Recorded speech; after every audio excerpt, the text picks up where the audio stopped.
Yo, what's up guys? We're back today for Alliance War number 6 for Season 22. This is coming up on the halfway point of the season. Once this war ends, we'll be halfway done. So my team's a little bit weird today. You see we're rocking double Human Torch with the Void. All Science team today, the Science Squad. So we're starting out on path number 2. We got an action-packed war today, 8 fights, 7 of them are Human Torch fights, and then the final boss being a thing, 6-star rank 3 of course, that's what Void is for. So a lot of action today. First fight here, we're fighting a Professor X. I've never fought this guy in Alliance War before, but if I have to fight him, Human Torch is definitely who I want to be using. Right here, I get caught by a special 1 though. Not sure what happened there. I had just kind of woken up when I did this fight. Maybe I should have, I don't know, maybe been awake a little bit longer before doing war. But that kind of woke me up. But I was like, oh crap, I better not get hit again. But with Human Torch, you just don't have to worry about the falter mechanic against Professor X here, which is huge. And he goes down. We did a little bit of damage. That's fine. There's just a couple of potions. So the reason why I have 2 Human Torches, you might be wondering, is because basically I need 2 pre-fight abilities, and with the 6-star Human Torch, he's unawakened, so that's not possible. And I don't want to just use the 5-star because the fights are back to back where I want the pre-fight ability. So I just figured, let me just bring 2 torches, and that'll solve the problem. So that's why. So next up here we have an Ebony Maw with this Strike Counter Fury stuff. These nodes are basically you just gotta throw a special attack and stop them from gaining a bunch of Furies. But dude, it's Ebony Maw. Doesn't really matter if this dude has 20 Furies. He'll still be hitting like a straight up noodle. So I'm really not worried. Here we get some Noble Flame passives going, which is nice. We get the Falter debuff on us, which is great actually. That's just free willpower healing. We can't miss. So Human Torch was just perfect for those 2 fights, man. Professor X and Ebony Maw. Couldn't ask for 2 fights tailored to Human Torch. Like, it's great. So that was at the start of the war when I woke up. Now this is we're pretty much the entire battle group is on right now to do the final push here. I have an Encroaching Stun, Stupefy Power Reserve, Sasquatch here. I was kind of nervous about everything, and I went in with the 5-star by accident. I did not mean to do that. I was like, oh, what am I? As soon as I hit start, I realized my errors every time. Like, oh no, this is not good, because I was hoping to just kill this Sasquatch before he went into Wrath with my 6-star, and I think I could have done that, but with the 5-star, I don't know. So this fight is insane, man. This fight is honestly ridiculously insane. You guys are gonna see. So I need to manage that Encroaching Stun for sure, and the problem is when he goes into Wrath of Tanarak, he's he basically has a power reserve mechanic of his own. And you guys are going to see that paired with the power reserve mechanic. Let me hide my my webcam here so you guys can watch his power. So when he goes into Wrath, just watch this man's power. And again, keep an eye on the Encroaching Stun. So here he goes into Wrath and he just doesn't lose power. We're about to bait out special attacks here. He pushes me the entire screen length to my wall, just throwing these specials. This is not good, and Encroaching Stun is coming. So right here I throw my special to get out of the corner with that Encroaching Stun. Wrath finally goes away, so we can actually lose power now, which is good. And I'm just stuck in the corner. I'm like, oh dude, I wish I would have just brought my 6-star. That was so sketchy, but I'm like, okay, it's alright. He's dead. We managed to fight our way out of that corner, but dude, that was sketchy. He threw 4 specials in a row. He backed me up the entire screen length, man. Oh my god. That was a little close. That was a little close. Next up here we have a Mojo, and what I'm going to do here is I'm going to take off my entire proficiencies tree. I don't want a single point in there because, against Mojo, normally I take off dexterity. And on this path, you actually don't want to parry. On this fight specifically, you don't want to parry at all because it's one-eyed open. So even if I parry when it wouldn't be reflected, all the damage he's taking from my Incinerates would be reflected onto me, and I don't want that. I don't have parry or dexterity now, so there's really nothing to worry about in this fight now. Like, the only thing I have to worry about is not getting cornered, and then because you can't really evade his heavy attack against the wall without dex. So yeah, I just gotta worry about that. But yeah, this fight, taking off parry and dexterity just makes it so easy. And of course, we're actually going in with the 6-star torch on this one. Not going to make that blunder again. You know, I've never brought two of the same champion to Alliance War, to my knowledge. So, you know, it's never really been an issue. But hey, lesson learned. So yeah, that fight went great. I'm gonna go ahead and put my masteries back on here. I was debating if I should leave parry off for this next fight, but I was like, nah, I'll put it back on. I shouldn't accidentally parry. And we have a sentinel. So originally I was assigned Cosmic Ghost Rider for this fight, but I was like, you know what? I can just use Human Torch for this, and then I can bring another Human Torch, so I can have two of the pre-fight abilities. So that's what I ended up doing, because Human Torch is actually really good for Sentinel. He's a lot better if you can parry, but yeah, he's still a pretty good option for Sentinel, because Sentinel's L1, basically, you can just block it, and it gives a ton of smolder charges. So here you can see we get 3 smolder charges. And yeah, so I am able to parry when the stunning reflection window thing is on cooldown. So you see there's a little timer below Sentinel's health bar. That means I am able to parry stun. But as soon as that icon, the little red icon, comes back up, you don't want to stun or it will be reflected. So here I'm just kind of chilling. I want to use my special 2, but I can't use it so long as that little icon's up, because my stun from my special attack will also be reflected, which I don't think that's how it's supposed to work, but unfortunately it does work like that. So yeah, just gotta be careful. Here Sentinel goes to max analysis charges, but that really doesn't matter.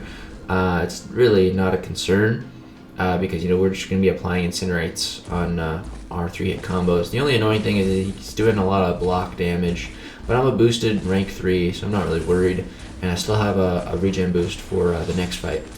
So yeah, Sentinel goes down. We just took some block damage, but honestly, it's really not that bad. Now this next fight, this was the fight that I was most worried about for this war. It's a 6-star rank 3 Doom. Originally, I was assigned Void for this, but I was like I said, I think using Human Torch as a rank 3 with pre-fight and just blitzing it is the way to go. Because I feel like Void could do it, but it would just be such a long and drawn out fight. I'd rather just use Human Torch. So we have a couple of pre-fights here from the Reed Richards. The Petrify debuff is really the big one here, because there's kinetic transference and powerful from afar. So that's just going to give Dr. Doom more power gain. But that Petrify is going to lower that power gain by 30%. And also, having a Petrify on Dr. Doom makes it so that he can't trigger his aura. So that what that also means is that his special attacks will never be unblockable so long as that aura is not active. So you're going to see, I'm just going to use heavy attacks to keep those debuffs applied. There's also one that lowers his power gain rate a little bit. So here you can see I can just go ahead and block his special ones. The kinetic transference is giving him some power back, but that's okay. It's also building my smolder, and you see I'm just going to keep knocking him down. And you can see, dude, Dr. Doom is dropping. We're 30 seconds in. He's already at 27% health, which is great. He gets pushed to a special 2. That's okay. I'm just going to go ahead and block it. I can kind of evade Dr. Doom's special 2, but I'm not gonna risk it in war here. This is the last fight that I need the 6-star torch for, and that fight went splendidly, man. It went really well. It was also very fast, which, you know, I don't want to spend a lot of time fighting Dr. Dooms. So yeah, I was really happy with how that fight went. And now here's the fight that I brought the 5-star for. I had to end up using a couple of potions on him because we accidentally used them against Sasquatch. But yeah, so this is an Emma Frost. We're gonna go ahead and apply. I already applied the flame on off camera just because I wanted to make sure it's active and everything. I don't want that Human Torch bug again. So yeah, the reason why we need the pre-fight for this fight is because there is rage here. So you can't really use someone that just does a lot of damage because they'll trigger rage unless you can nullify it. But there's also the defender gains power with return policy if you nullify buffs. So yeah, Human Torch, I think he's probably the best option here with the pre-fight on, because Emma Frost is immune to incinerate whilst in diamond form, but nothing in this game is immune to Nova Flames. So yeah, and also what you're going to see I'm going to do is right here I heavy attack. I'm like, I shouldn't do that because that could maybe trigger rage, but I'm just going to keep dumping my power with my special attack 1s here, just to try to keep her out of diamond so I can parry. You know, I don't need to parry her. You're not going to re-parry, but you know, if it's easier to parry, of course, takes a little bit less block damage. But you got to be careful. Right there, you see I parried her, and it would have stunned her, but she pushed my power above her, so she became stun immune, and it got pushed into diamond. You're going to see I'm going to be blocking the special ones for the most part. A couple of reasons. I don't want to trigger stubborn for one, and for two, it also gives me temperature and smolder, which is always nice because I'm not really able to charge my heavy attack here. And yeah, this fight is going very well. And yeah, Emma Frost goes down. So yeah, I think bringing double torch was definitely a good play, and it ended up working out quite well for me. And then that last spot on the team was always reserved for Void. Haven't touched Void at all yet. This war, he's at full health. Wait for my battle group mates to take down the mini bosses. I did have to reboost with the red and orange boost, but that's fine. I got a bunch of those boosts from the new greater crystals or whatever. I don't even know what they're exactly called. They look like Cavalier crystals, and yeah, they give a ton of these boosts, so that's nice. Shout out to Carl and Enzo for putting on these Mr. Fantastic and White Magneto pre-fight abilities. They really actually help with these boss fights. The White Magneto guidance just gives me more attack rating, and the Mr. Fantastic ones give me 2 extra debuffs. And I've actually come up with a way to pretty much keep those debuffs for majority of this fight, as long as things cooperates and throws his special attacks here. So you see, I also put on an invulnerability boost before this fight. I don't know, it's been a couple wars since I fought a thing boss, and every time I'm about to fight one, I get a little bit nervous when it's a rank 3. Or if it's a 5-star, I'm not nervous at all, but it's ranked in like, if I slip up, this could go bad. You know, we still got the perfect season right now. We're deathless. I'm like, you know what? I'm thinking in my head, if I use an invulnerability boost, I can guarantee I'm going to solo this fight. You know, like I know I'm going to solo it. But if I don't use an invulnerability boost, I can't guarantee it, which, I don't know. Just when I have an invulnerability boost, I play a bit differently. It's a mindset, you know. I just have more confidence with one, because I know if I screw up, I'll be okay, you know. It eases some pressure off. So I used one, and probably shouldn't have used one. But yeah, as you can see, everything is going perfectly so far. We're at 88% right now, and just watch my health. So right now we're at 88%, and he still has 50% health left to go. And just keep an eye on what health percentage I end this fight with, if I don't die. But yeah, and we still have the Mr. Fantastic debuffs active as well, which is really great. So right there, bait out a heavy attack from things by hitting his block. That's great. And yeah, we still got those debuffs up, which is fantastic. I think we're going to go for special 1 to refresh those debuffs. We push him to 15 rock stacks, but he's not at a special threshold. That's okay though. We're just gonna make him hold his block a bit here, hit him on his block a couple of times, and then try to bait out a special attack here. Fortunately, those Mr. Fantastic debuffs do fall off about 2 minutes into the fight, but that's okay. I got a ton of damage out of them throughout those 2 minutes. So yeah, just having debuffs up with Void, you know, it's very nice. And so here again, I kind of mess up, and I push thing to 15 rock stacks when he's not even close to a bar of power. But the fight's almost over. I'm like, honestly, it's fine. I can just hit on his block until this fight ends. So that's what I'm gonna do here. And yeah, just gonna keep hitting on his block. We triggered for the Void, so we didn't have any debuffs active to do damage, but that's okay. They're triggering. And yeah, we're just gonna keep hitting his block, get him to 1 bar of power for our special attack, and look at my health. We're still at 88% health, so waste on an invulnerability boost, but what are you gonna do?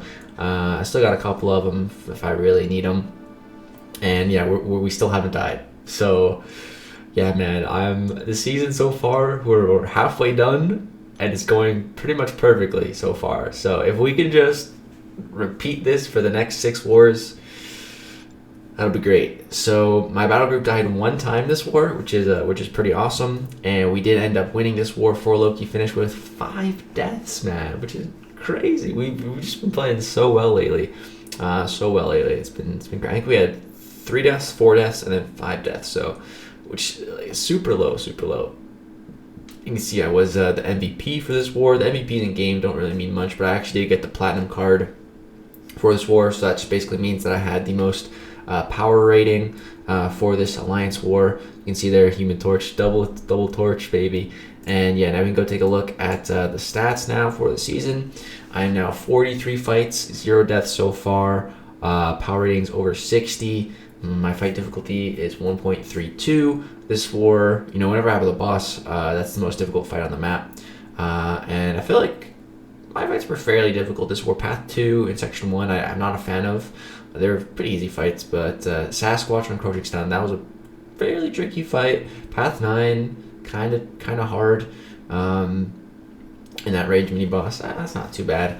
But yeah, we're still first overall in power rating, which is awesome. Those boss fights really helped me keep that position. So yeah, so far so good this season, man. If we just can repeat this in the second half, that'll be great, man. I still never had a perfect season, knock on wood, don't want to jinx it.